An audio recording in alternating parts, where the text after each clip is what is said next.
Every time that he's had a chance to play up against competition, you saw him deliver and showcase that he did belong in that conversation, right? He did belong competing against those best players. What's up, everybody? It's Joe Marino from the Draft Network, here to talk about the Chicago Bears 2022 NFL Draft Class. And obviously, this was an important one.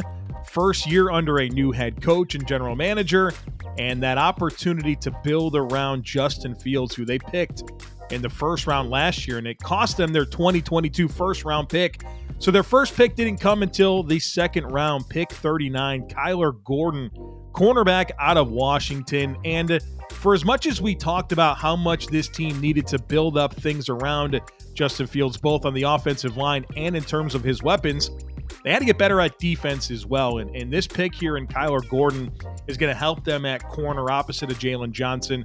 He's a versatile player. He's physical. He's got ball skills. And there's just a smoothness about the way that Kyler Gordon plays the game. In year one, I do think he has a chance to be a starter on the outside for this team, given his versatility, given his athleticism, given his size. And he was just well coached there at Washington. He's ready to step in and compete for this Bears team in year one. The Bears had a second round pick, number 48 overall, Jaquan Brisker, another defensive back, a safety out of Penn State. And Brisker is one of my favorite players in the class. I love the versatility. He's a guy that you can play in split alignments. You could play him as a one-high player. He's really good in the box. He tackles.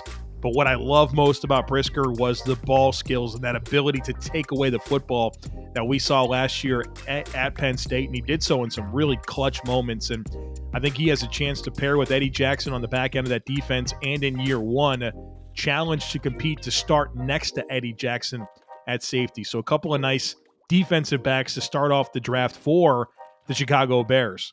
Then in the third round, pick 71, we found an offensive weapon for Justin Fields in the form of wide receiver Velus Jones from Tennessee. And Jones finally kind of put it all together last year at Tennessee, where he spent some time at USC, transfers to Tennessee, but we saw him get more volume, more opportunity in the offense last season, and you saw him win down the field. You saw the yards after catch, and you obviously saw the return ability that he brings to the table. And so a highly prized recruit kind of finally put it all together, and he was really good at the Senior Bowl. And when you think about some of the other receivers that Chicago added this offseason, there's a theme here. They like speed.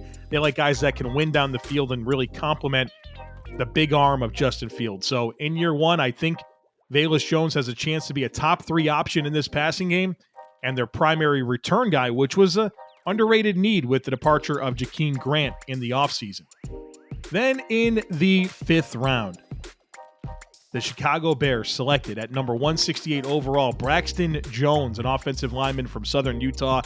And Jones is a player that I really enjoyed studying throughout the process because, coming out of Southern Utah, he still had some big tests on his schedule. And I dialed into those games, and you could see that he has a lot of ability, a lot of length, a lot of foot speed, good size, and he played well at the Senior Bowl as well. Every time that he's had a chance to play up against competition, you saw him deliver and showcase that he did belong in that conversation, right? He did belong competing against those best players. And so, I don't know that he'll be a starter in year one, but I do think he has developmental starter traits. So in year one, I think he's a depth player, but don't sleep on Braxton Jones developing into a starting offensive lineman in time for the Chicago Bears. In the 5th round, pick 174, back to the defensive side of the football, Dominique Robinson out of Miami, Ohio. And Robinson's another player that, smaller school guy, but you saw him at the Senior Bowl really showcase himself well. He's got great size, great athleticism, and there's a lot of untapped potential when it comes to Robinson. And I think his best football is ahead of him, and a really toolsy player. You don't see guys with his types of tools available in the middle rounds like this, and I think the Bears potentially got themselves a steal in Dominique Robinson, who in year one I think is more of a rotational player. But again, just like Braxton Jones, don't be surprised if he outperforms his draft stock. Now, when you start to look at some of the later picks that the Chicago Bears made, particularly their next pick, 186 overall in the 6th round, offensive tackle Zach Thomas out of San Diego State. You look at Doug Kramer a guard from Illinois at 207. Jatir Carter, guard from Southern at 226.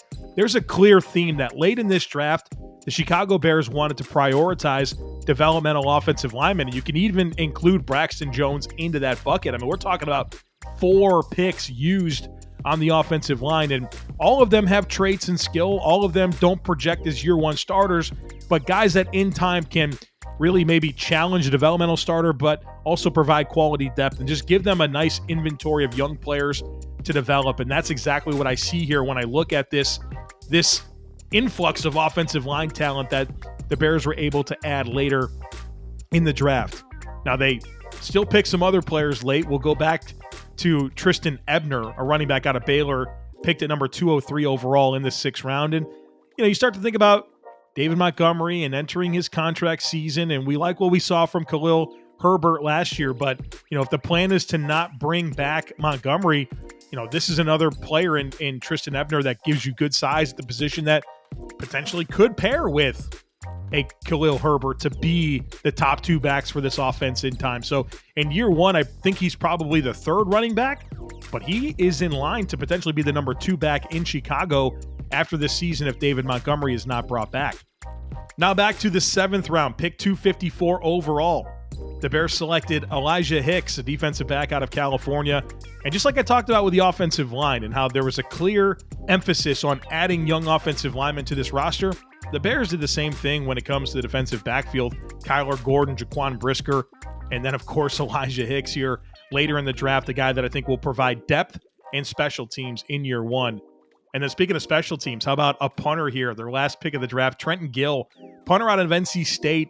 There's a 4th punter draft that we had a really good group of punters this year, and Chicago wanted to get in on the action. And, when you're a franchise that has always bought into playing defense, running the football, and playing special teams, you got to make sure that you have that punter and kicker situation figured out. And Trenton Gill was an outstanding punter at NC State who should challenge to be the starting punter in Chicago in year one.